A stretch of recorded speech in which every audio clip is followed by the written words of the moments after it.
Assalamualaikum, anak-anakku sekalian. Jumpa lagi dengan Ibu Yulia Nursari. Pada kesempatan kali ini, Ibu akan menjelaskan tentang ruang ya, materi kelas 8. Mari kita lihat kompetensi dasarnya.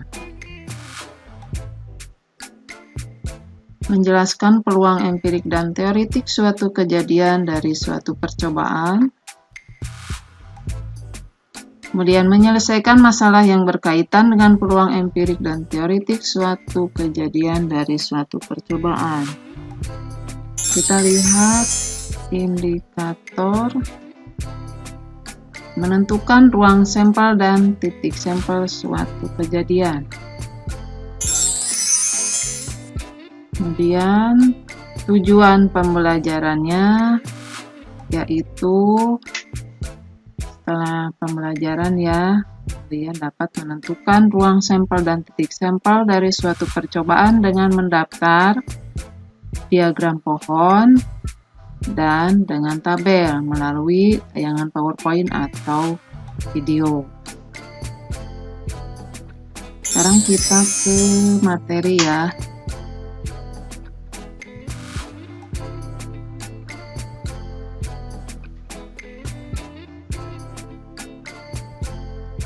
Apakah kalian pernah mendengar atau mengucapkan kalimat pada pertandingan kali ini kesebelasan Persib berpeluang besar untuk menang? Tentunya pernah ya. Kemudian apakah kalian pernah bermain dadu atau kartu? Tentunya juga pernah ya.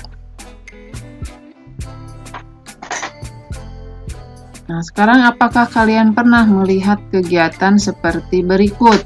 Nah, biasanya kegiatan ini dilakukan ketika apa? Coba diterka ya. Nah, ini ada sebuah gelas. Kemudian ada kertas yang digulung-gulung. Itu dimasukkan ke dalam gelas tersebut. Biasanya kertas digulung itu di dalamnya ada namanya. Nah, setelah semua kertas yang digulung itu dimasukkan ke dalam gelas, nah kemudian berikutnya, tabung gelas itu biasanya digoyang-goyang atau dikocok-kocok ya, dikocok. Kemudian setelah itu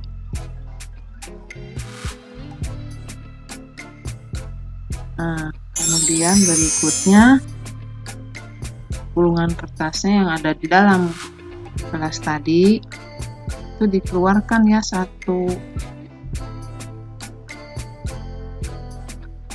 Nah, jadi kalau sudah ada keluar satu, kemudian berikutnya gulungan kertasnya dibuka, kemudian dilihat siapa ya yang dapat.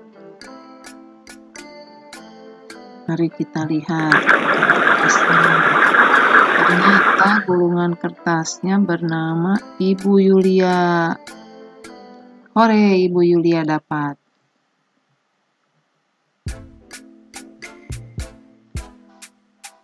Nah, sekarang kita ke ruang sampel, titik sampel, dan kejadian.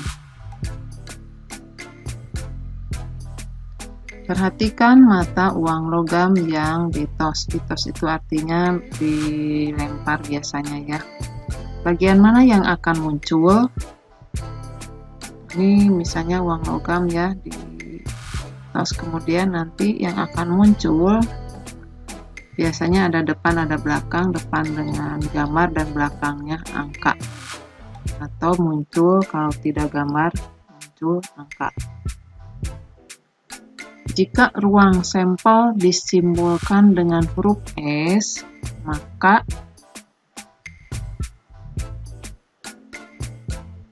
jadi ruang sampel dari pelemparan sebuah mata uang logam yaitu bisa G, atau bisa A. G itu gambar ya, A angka. Titik sampelnya yaitu G, A. Bedanya titik sampel dengan ruang sampel itu menggunakan kurung Kurawal karena ini himpunan. Kalau titik sampel itu anggotanya dari ruang sampel ini. Nah, apa yang dimaksud dengan kejadian? Nah, kejadian itu yang pertama tadi kejadian munculnya sisi angka. Kemudian ketika munculnya sisi gambar itu disebut kejadian munculnya sisi gambar.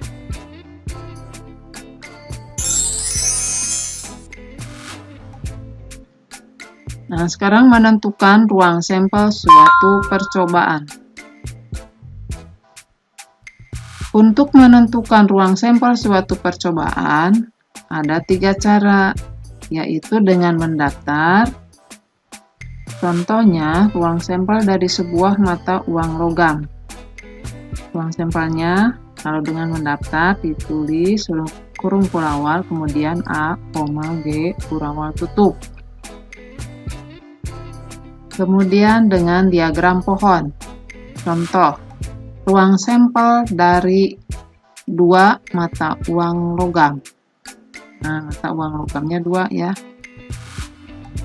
Nah, misalnya uang yang ke-1 atau uang yang pertama mempunyai ini ada uang ke-1, ada uang kedua. Nah, uang yang pertama mempunyai titik sampel atau kemungkinan dari uang yang pertama yaitu bisa muncul angka atau bisa muncul gambar. Nah, kemudian jika pada uang pertama muncul angka, nah pada pelemparan uang yang kedua akan muncul apa? Nah, pada uang kedua juga kemungkinannya bisa muncul angka. Jadi kalau dilempar uang yang pertama muncul A, yang kedua juga bisa muncul A, tapi yang kedua juga bisa muncul gambar. Kemudian misalnya uang yang pertama muncul gambar, uang yang kedua bisa muncul angka, bisa muncul gambar. Nah, jadi kemungkinannya bisa uang 1 angka, uang kedua angka, atau AA, atau bisa AG, bisa GA, bisa GG. Nah, jadi ruang sampel pengetosan 2 mata uang yang tadi dengan diagram pohon. Nah, sekarang dengan tabel.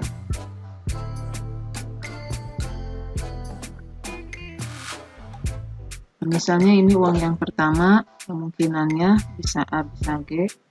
Uang yang kedua, kemungkinannya juga bisa A, bisa gambar.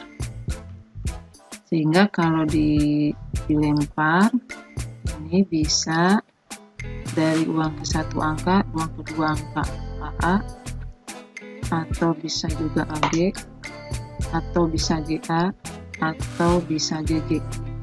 Jadi semua ruang sampelnya ada 1, 2, 3, 4 ya, sama dengan yang tadi menggunakan diagram pohon.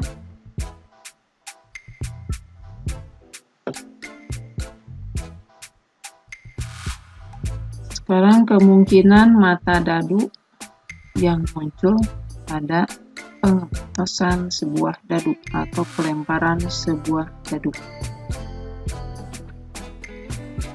Nah, jika sebuah dadu dilemparkan, kemungkinan pertama muncul mata 1, kemungkinan kedua bisa muncul mata 2, atau muncul mata 3, atau bisa muncul mata 4, atau bisa juga muncul mata 5,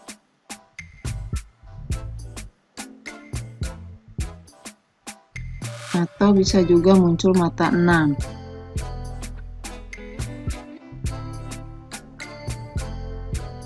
Nah, jadi ruang sampelnya biasanya disimbolkan dengan S, yaitu himpunan dari mata 1, 2, 3, 4, 5, dan 6. Dan titik sampelnya 1, 2, 3, 4, 5, 6. Nah, sekarang kejadiannya yaitu ada kejadian muncul mata 1,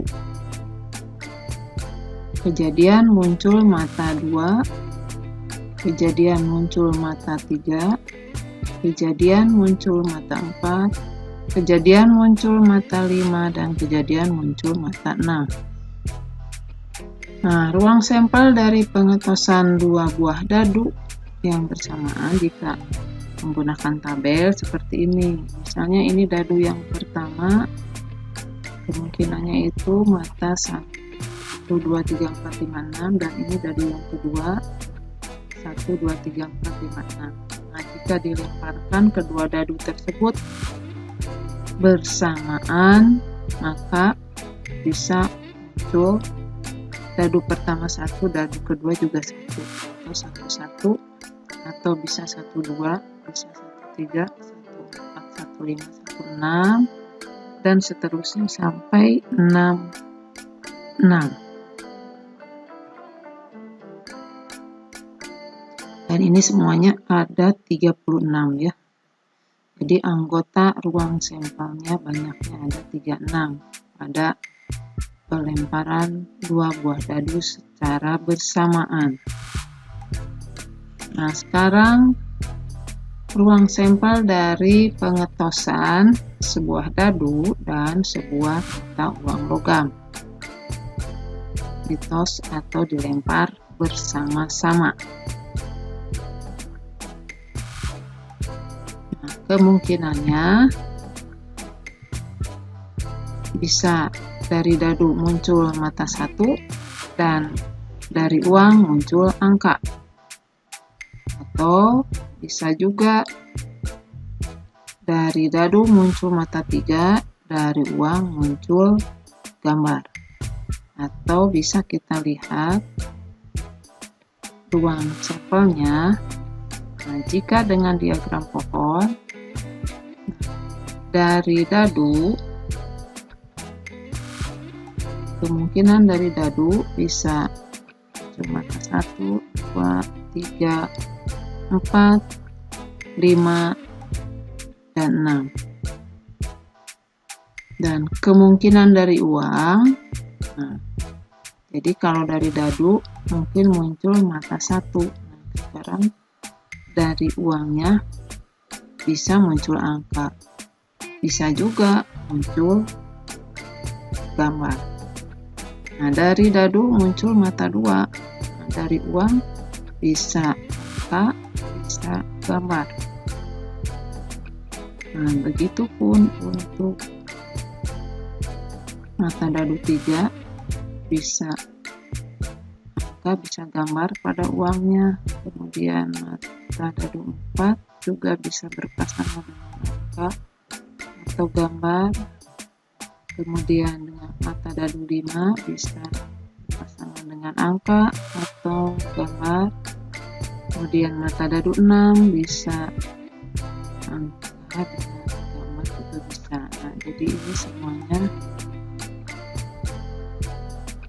kemungkinan dadu dan uang jika dilempar bersama-sama bisa muncul, atau pasangannya bisa 1A, 1G, 2A, 2G, 3A, 3G, 4A, 4G, 5A, 5G,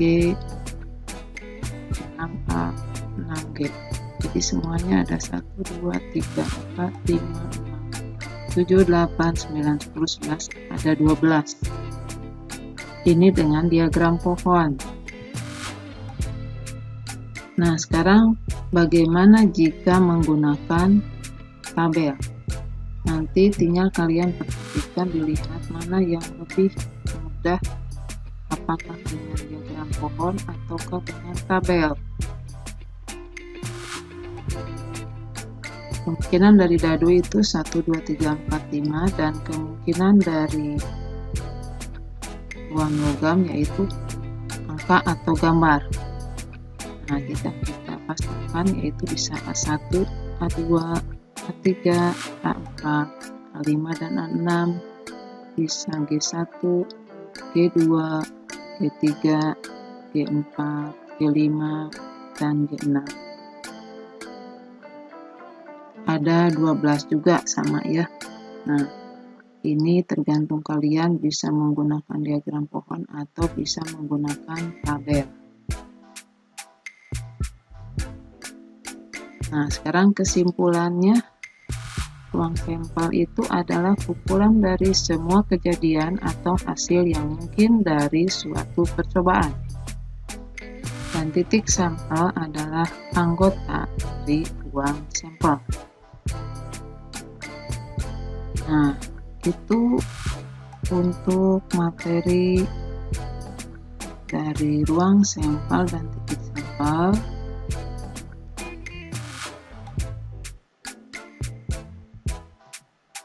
Nah, sekarang kita ke materinya sudah. Kita lanjutkan ke bagian evaluasi. Nomor 1, untuk evaluasi nomor 1, tentukan banyaknya titik sampel pada pelemparan 4 mata uang logam.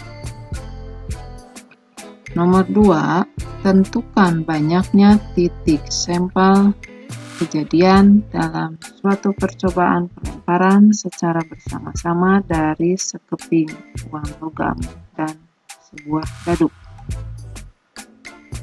Soal nomor 3, 3 mata uang logam ditos atau dilempar bersama-sama. Tentukan ruang sampelnya dengan tabel, diagram pohon, dan mendaftar. Soal nomor 4, 3 orang pria yaitu P1, P2, dan P3 akan dipilih sebagai pasangan dari 4 orang wanita W1, W2, W3, W4 dalam pemilihan KM dan wakil KM. Tentukanlah ruang sampelnya dengan diagram pohon dan menggunakan tabel. Terima kasih.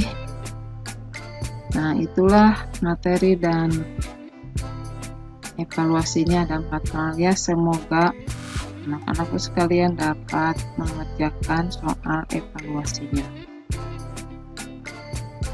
Sekian, terima kasih. Assalamualaikum. Sampai jumpa di materi selanjutnya mengenai nilai peluang.